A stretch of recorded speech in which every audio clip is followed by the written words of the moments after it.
Friends 2025 start हो चुका है और ये साल अगर आप एज अ टैक्स कंसल्टेंट अपना करियर बनाना चाहते हैं, उनके लिए बहुत इंपॉर्टेंट होने वाला है। बिकॉज़ हम सब लोगों को पता है कि 2025 में आने वाला है इनकम टैक्स का नया लॉ या कोई नया कोड आ सकता है या एक्ट आ सकता है। तो इस साल काफ़ी बड़े-बड़े चेंजेस देखने को मिल सकते हैं। तो ये साल एक टैक्स कंसल्टेंट के लिए बहुत इंपॉर्टेंट होने वाला है। इसीलिए आज हम बात करने वाले हैं वो टॉप 5 क्वालिटीज़ मैं लेकर के आया हूँ वो 5 चीज़ें जो एक टैक्स कंसल्टेंट के पास होनी ही चाहिए, वो क्वालिटीज़ जो एक टैक्स कंसल्टेंट के पास होनी चाहिए, जिससे वो एक सक्सेसफुल टैक्स कंसल्टेंट बन सकता है। तो फटाफट बात करेंगे उन टॉप 5 क्वालिटीज़ के बारे में। उनमें से जो पहली क्वालिटी है, वो है कॉन्फिडेंशियलिटी। देखिए, जब आप टैक्स कंसल्टेंट बनते हो, तो आपके पास क्लाइंट का सेंसिटिव इन्फॉर्मेशन होती है, पैन, आधार और बैंक स्टेटमेंट, वो जो बिज़नेस कर रहा है उसकी सेल, परचेज़, उनके कॉम्पिटिटर्स, सारी डिटेल आपके पास होती है और आप उसको कैसे यूज़ कर सकते हो ये आपके ऊपर है। यहाँ पर रोल आ जाता है आपकी इंटीग्रिटी का और आपके एथिक्स का। तो वो जो इन्फॉर्मेशन आपके पास होती है, ये आपकी ड्यूटी होती है कि उसकी कॉन्फिडेंशियलिटी आपको मेंटेन करके रखनी है। क्लाइंट का डेटा आपको किसी के साथ शेयर नहीं करना है, पहला। दूसरा, किसी दूसरे क्लाइंट के साथ भी शेयर नहीं करना है। जैसे मैं आप एक एग्ज़ाम्पल देता हूँ, मेरे पास एक कंपनी मैंने बनाई थी, उसमें 2 डायरेक्टर थे। किसी बात को लेकर दोनों डायरेक्टर से आपस में लड़ाई हो गई, तो दोनों डायरेक्टर्स ने अलग-अलग कंपनी बना ली। अब दोनों का काम मैं देखता और दोनों ही कोशिश करते हैं कि ये इनकी इन्फॉर्मेशन मुझसे निकलवाई जाए कि उसकी सेल कितनी है, वो कैसा काम कर रहा है। दूसरा डायरेक्टर मुझसे ये जानना चाहता है कि इसकी सेल कैसी है, काम कैसा कर रहा है। किसी को मैं कुछ नहीं बताता। ठीक है, मेरे लिए भी आप क्लाइंट हो, वो भी मेरे लिए क्लाइंट है। दोनों मेरे लिए इक्वली बराबर है। तो पहला जो टैक्स कंसल्टेंट को देखना है, कॉन्फिडेंशियलिटी मेंटेन करनी है, क्लाइंट के डेटा को आपको कभी भी किसी के साथ शेयर नहीं करना है। आपको ये इंश्योर करना है कि उसकी जो इन्फॉर्मेशन है वो आपके पास सिक्योर रहे, पहला। दूसरा जो इम्पोर्टेंट स्किल है, क्वालिटी है, वो आपके पास क्या है? उसको मैं कहता हूँ अवेयरनेस। अवेयरनेस किस चीज़ को लेकर? एक तो एक्जिस्टिंग लॉ चल रहा है, उसको लेकर आपके पास नॉलेज होनी चाहिए। दूसरा, जो ये जो चेंज होते रहते हैं हर दूसरे दिन, उसकी आपके पास नॉलेज होनी चाहिए और आपके पास अवेयरनेस ये होनी चाहिए कि कैसे टाइम बदल रहा है। जैसे 2-3 साल पहले एआई को कोई जानता भी नहीं था। बट आज वो टाइम है, हर जगह आर्टिफिशियल इंटेलिजेंस की बात हो रही है, रोज़ नए-नए सॉफ्टवेयर आ रहे हैं, ऐप्स आ रही हैं, वेबसाइट आ रही है। अगर आप इससे अवेयर नहीं रहोगे, अगर आपको पता नहीं रहेगा, तो कोई और आपके आगे निकल जाएगा। देखिए, कोई कंपनी सिर्फ़ इसलिए बंद नहीं होती है कि वो खराब होती है। बहुत सी कंपनीज़ इसलिए बंद हो जाती हैं कि कोई दूसरी कंपनी उससे अच्छी आ जाती है। जैसे नोकिया, नोकिया कंपनी की जो मोबाइल थी ना, जो क्वालिटी थी, ऐसा नहीं था वो डाउन हो गए थे कि नोकिया का मोबाइल फटने शुरू हो गए थे या क्वालिटी खराब हो गई थी या खराब होना शुरू हो गए थे, नहीं। नोकिया खराब नहीं हुआ था, बाकी मोबाइल कंपनीज़ नोकिया से अच्छी हो गई थी। उसी तरह आप हर फील्ड में देख सकते हो। उसी तरह अगर आप अवेयर नहीं रहोगे चेंजेस के साथ, तो ऐसा नहीं है कि आप जो है, आप ना जानने या खराब काम करने की वजह से आपका ऑफ़िस बंद होगा।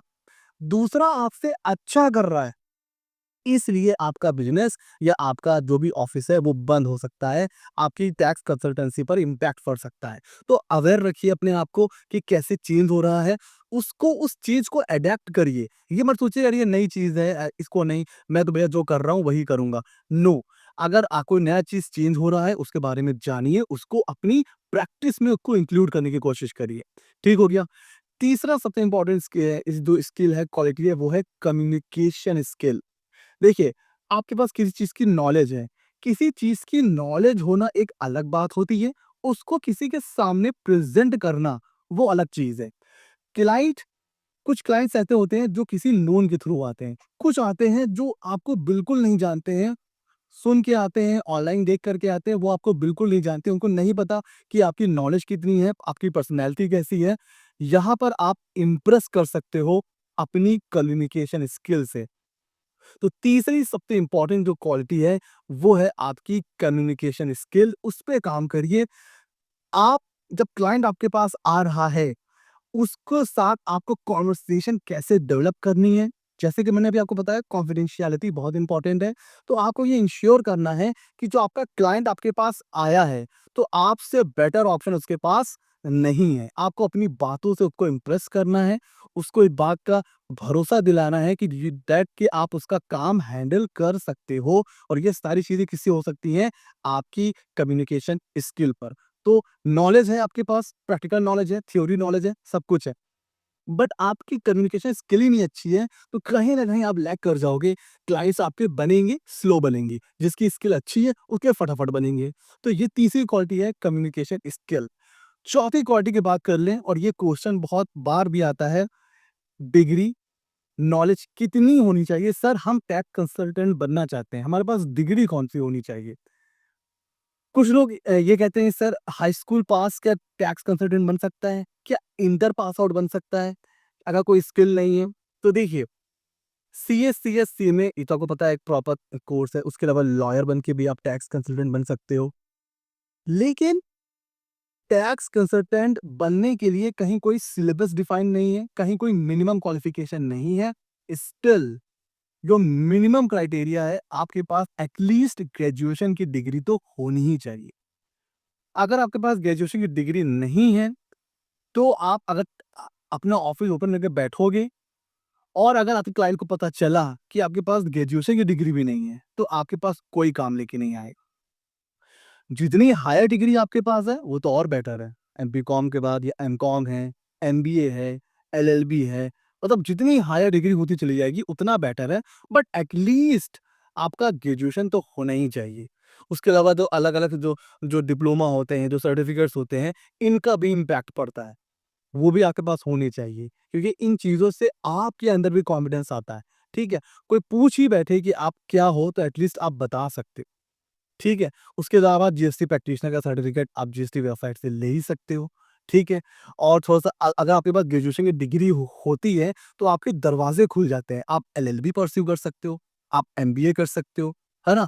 तो अगर ग्रेजुएशन डिग्री है तो आपके आगे के दरवाज़े भी खुलते हैं और कहीं न कहीं कॉन्फिडेंस भी आता है। तो मिनिमम जो क्वेश्चन लोग पूछते थे मिनिमम कितना हमारे पास डिग्री होनी चाहिए, तो भाई ग्रेजुएशन तो होना ही चाहिए। भले ही आप इंटर पास आउट हैं, नॉलेज आपकी बहुत अच्छी है, लेकिन अगर सिर्फ इंटर पास आउट है, तो वो कहीं न कहीं आपका जो मैटर है ना, वो कहीं न कहीं आपका डमाडोल रहता है।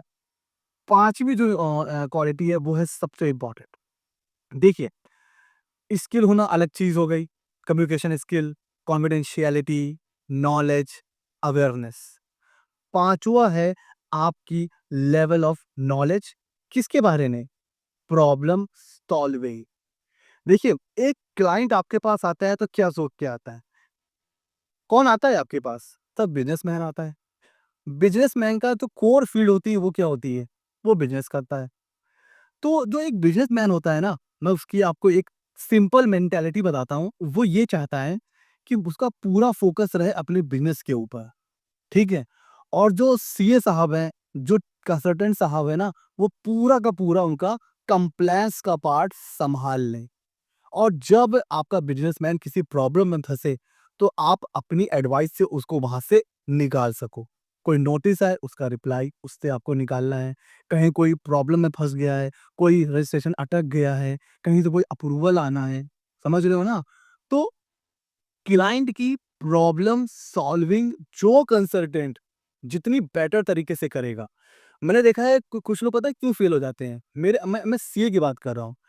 वो क्लाइंट्स को इतना उलझा देते हैं, जब वो उनके पास आता है कि ये भी होना चाहिए, वो भी होना चाहिए, ऐसा भी हो आप फँस जाओगे, आपका ये हो जाएगा, आप ये भी ले लो, आप उसका भी अप्रूवल ले लो, ये सर्टिफ़िकेट होना चाहिए, वो लाइसेंस होना चाहिए, तब काम शुरू करिएगा। इतना उलझा देते हैं क्लाइंट्स को कि क्लाइंट्स डर जाता है।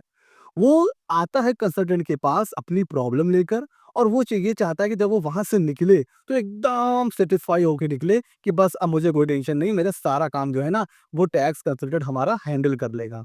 तो आपका जो हमेशा एक माइंड चलना चाहिए, वो कहते चलना चाहिए कि जो क्लाइंट आपके पास आ रहा है, वो जो भी प्रॉब्लम, जो भी क्वेश्चन लेकर के आ रहा है, आप उसको सॉल्व कर पाओ बेटर तरीके से। वो कह रहा है, "सर मुझे जीएसटी रजिस्ट्रेशन थोड़ा जल्दी चाहिए।" आपके अंदर वो स्किल होनी चाहिए, आपकी डिपार्टमेंट में वो पहचान होनी चाहिए कि आप वहाँ जाके वो रजिस्ट्रेशन जल्दी अप्रूवल करवा सको। सब कुछ सही है, आप चाहिए, वहाँ एओ से मिलिए, कह दीजिए सर मेरा क्लाइंट है, उसे थोड़ा सर्टिफ़िकेट जल्दी चाहिए जीएसटी का, उसका जो है सेल अटकी हुई है या उसको माल या स्टॉक उसका अटका हुआ है, उससे मिलिए, रिक्वेस्ट करिए।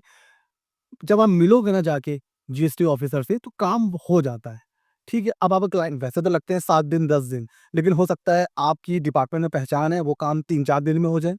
हो सकता है ये सब कुछ सही है, सारी इन्फॉर्मेशन है, रेंट एग्रीमेंट है, बिजली का बिल है, लीगल डॉक्यूमेंट्स लगे हुए हैं, सब कुछ सही है, तो थोड़ा जल्दी अप्रूवल आ गया। ये चीज़ें कैसे डेवलप होंगी? जब आपकी जान-पहचान होगी। तो जान-पहचान क्लाइंट तो नहीं करेगा, वो आपको करना है।